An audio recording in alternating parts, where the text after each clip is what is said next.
Chaque jour, Charles et Carole vous présentent la leçon de l'école du sabbat.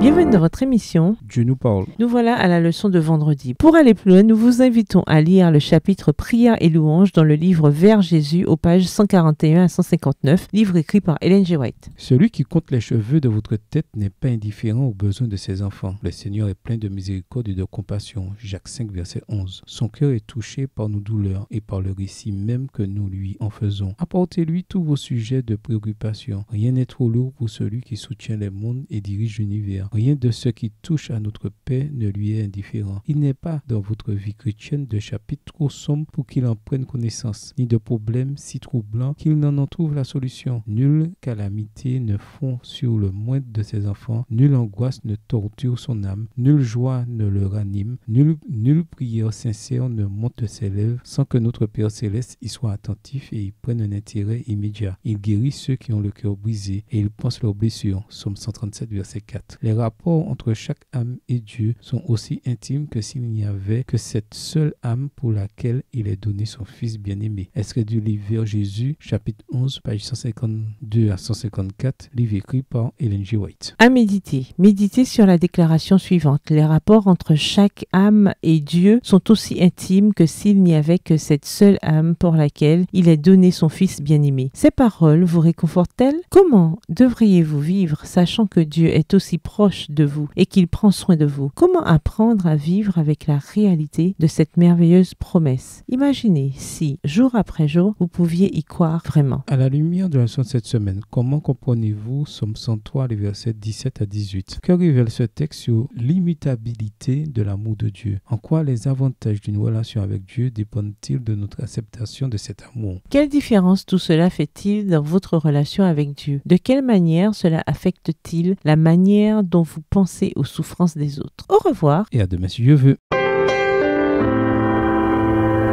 Dieu nous parle. Chaque jour, Charles et Carole vous présentent la leçon de l'école du sabbat.